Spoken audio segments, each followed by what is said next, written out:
an an Sayyidina Jibril ar-Rabbil Arbab. Ya wis mentok Gusti Allah sih. Loh. Kang kira-kira sanade sampe tokene Gusti Allah ku dari arti kok dari wong kiyen ke wong kiyen belajarne wong kiyen belajarne guru kiyen sampe tokene tapi Mas saya kan sampe nang sahabat sampe tokene Kanjeng Nabi an Sayyidina Rasulillah sallallahu alaihi wasallam an Sayyidina Jibril alaihi salam ar-Rabbil Arbab mentok laka maning. Jadi sampean ning kene diterangaken bahwa salah satunya orang yang tidak diijabah doanya yaitu karena orang itu ngakunya baca Quran tapi tingkahnya tidak dijalankan yang ada di Al-Quran. Padahal gampang. Ya Pak Guru. Bismillah bari alhamdulillah. Loh. Jadi insya Allah apabila kita mau patuh dan mau sadar dan menyadari kita sebagai umatnya baginda Rasulullah, maka walaupun patal bupatel setitik muake jalanaken sunah termasuk sampean iku senyum neng uang iku sodako ya sunah juga, tapi aja sampai senyum-senyum ning dalam Pak Guru. Lah blai nggih kono sih kok. Senyum-senyum di dalan sih.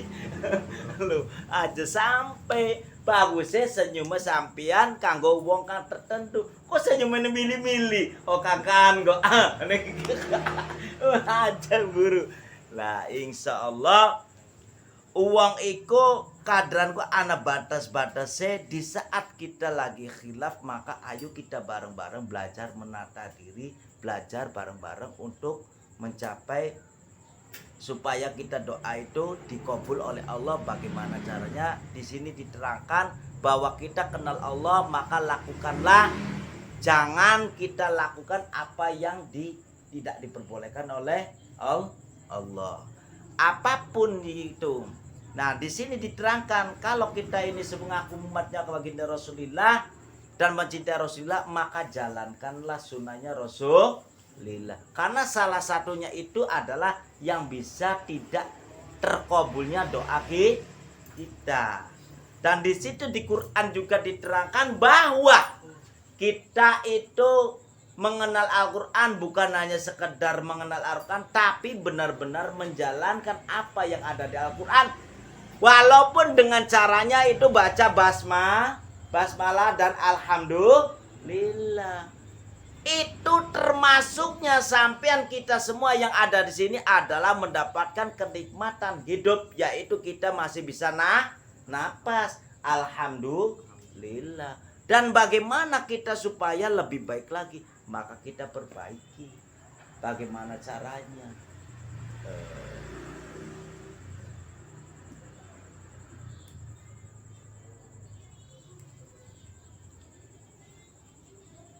Qultum inna syaitana aduwukum falam tukhalifuhu. Nah ini Pak Guru, kita semua mengatakan bahwa setan itu adalah musuh kita yang diperangi oleh kita, yaitu hawa nafsu kita. Awalnya kita itu menimbulkan jadi hawa nafsu yaitu karena tergodanya oleh setan.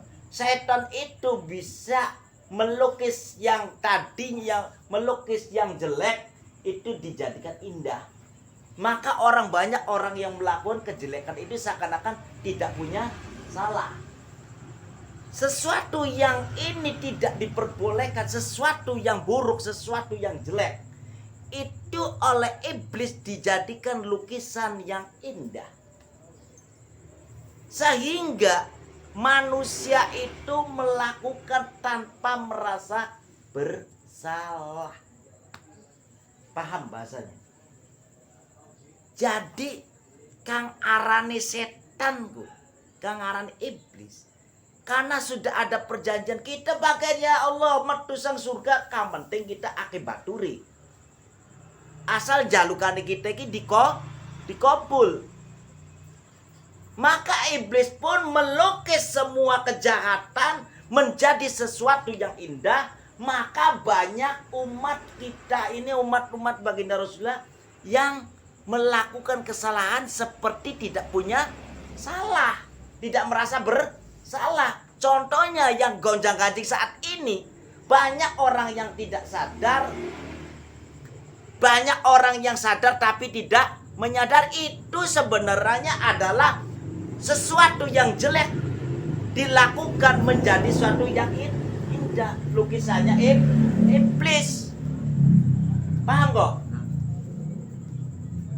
Paham nggak nih bahasanya? Ngertos mboten, Mbak? Dereng. Jadi yang namanya iblis itu karena sudah punya perjanjian dengan Allah. Iblis itu meminta apapun akan dikabulkan.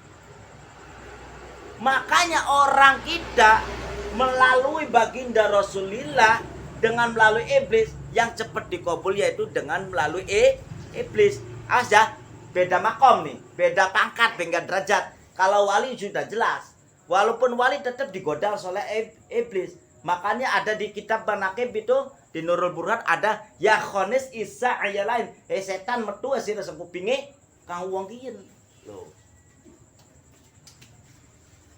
Karena iblis itu sesuatu ini mencuri atau minum-minuman atau kita ini malak-malakan. Sekarang itu Pak seperti kayak begal-begal itu seperti orang-orang yang tidak merasa bersalah loh. Iya kan? Itu pada dasarnya sadar itu perbuatan yang gak benar, tapi dilukis menjadi sedemikian rupa, menjadi indah. Akhirnya apa? Hebat dong saya, bisa begini, bisa begitu, bisa korupsi, bisa begini begitu. Itu sadar, tapi tidak menyadari. Akhir daripada endingnya nanti akhir hayat tak jamin. Wong model mekoten niku orang yang seperti itu, maka walaing kafartu min adabil lasyadid, karena sudah mengkufuri nikmati Gusti Allah, maka jadi siksa dunia yang didapatkan hasil dari korupsi. Tidak percaya bisa dibuktikan. Itu banyak saya itu menemui orang-orang yang hasil orang aparat pemerintahnya seperti banyak. Tapi itulah pelajaran dari Allah buat saya. Dan saya sharing kepada NTD semua. Saya tidak ngajari sampean, tapi ayo bareng-bareng belajar untuk ngisi kekurangannya dewek-dewek. Karena apa yang dilakukan oleh saya belum tentu bapak sampean itu bisa lakukan seperti kita. Tapi kita pun, saya pun tidak bisa melakukan seperti bapak-bapak. Coba kita akui bersama-sama kebodohan kita, maka kita pun akan jadi bisa. Itu istimewanya. Makanya di sini tidak ada yang namanya murid, tidak ngajarin dengan caranya yaitu ayo bareng-bareng belajar. Saya tidak punya beban. Nah itu saya hanya sedang nerangkan saja. Itu. Nah ya Pak Guru. Kalau mengenai guru kan ya. Nah, ada muridnya loh. Dan itulah salah satunya kenapa doa itu tidak terkabul, karena doa tersebut adalah orang-orang hatinya bermasalah. Jadi kenapa aja doa Anda kepada Allah, doa Anda semestinya Anda itu yakin doa itu dikabul, tapi kenyataannya tidak terkabul. Ada salah satunya ulama yang datang ke sini, dia menjalankan amaliannya sudah 20 tahun lebih, tapi beliau mengatakan kenapa ya saya itu hajatnya tidak kabul-kabul, artinya doa itu tidak dikabul-kabul. Saya gampang jawabnya, karena sampean ibadahnya digade. Kok nangis kan gitu? Kenapa kok bisa nangis? Karena mengaku. Berarti saya menjalankan ini bukan karena ikhlas, karena ada emengnya. Berarti merasa dalam 20 tahun menjalankan ibadah itu beliau yaitu merasa sia-sia. Akhirnya saya jawab tidak sia-sia. Kebetulan jalannya mau kejekuk melengsot. Waduh. Saking wis lurus, insya Allah sebentar lagi dikabul. Alhamdulillah 1 minggu kemudian dikabul. Loh, karena apa? Jadi nggak ada lagi yang namanya doa ya Allah saya minta ini nggak ada. Yang ada yaitu ikhlas, binatil ikhlas wabiri ridho. Karena apa mengatakan seperti itu? Karena Gusti Allah itu sudah tahu apa yang ada di dalam hati kita. Khotor robil bali Allah ya'lam. Gumrentek ge ono ning ati Gusti Allah iku weruh. Autukhfuhu yuhasibkum bihillah. Gusti Allah mengetahui dan bakal bales. Wa in tubduma, sebelum ayat itu dikatakan wa in tubduma fi anfusikum. Apa yang dibicarakan di dalam hati kita, walaupun itu sekedar rencana, belum diucapkan menjadi nyata, Allah sudah tahu. Autukhfuhu yuhasibkum bihillah. Kalau hati kitanya hasud, busuk, maka Anda akan terseok-seok di dalam kehidupannya. Sadar itu. Ya. Lah itu kok ini kenyataan kok itu aslinya. Kalau pengen tahu kakange kan. Nah itu. Dan disitulah fayaghfiru liman yasha, apabila hati kitanya ini tidak busuk, tidak hasud, dan selalu berbaik sangka kepada siapapun, insya Allah hasilnya fayaghfiru liman yasha. Maka kita semua ini akan mendapatkan maghfirah.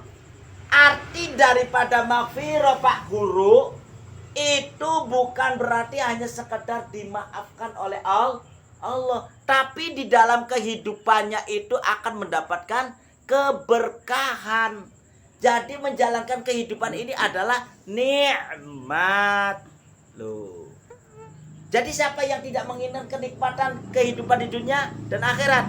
Ya tidak mungkin tidak ada, pasti semua mau semuanya. Maka dari itu waman arodahu mafa'ala bi'ilmi, apabila Anda kita semua menginginkan kebahagiaan dunia akhirat, maka harus dengan ilmu. Salah satunya supaya kau dikabul doanya, karena mengetahui insya Allah kang mau hajatnya macet, tapi hajatnya kang real. Hajatnya Pak Guru kok nyaluke kapal, ini mungkin kan kono no. Ya yang real aja Pak. Ya bisa sehat pe alhamdulillah. Aduh kok. Insya Allah semonten niku dados berkahe kula sedoyo. Amin amin ya robbal alamin. Alhamdulillahi rabbil alamin.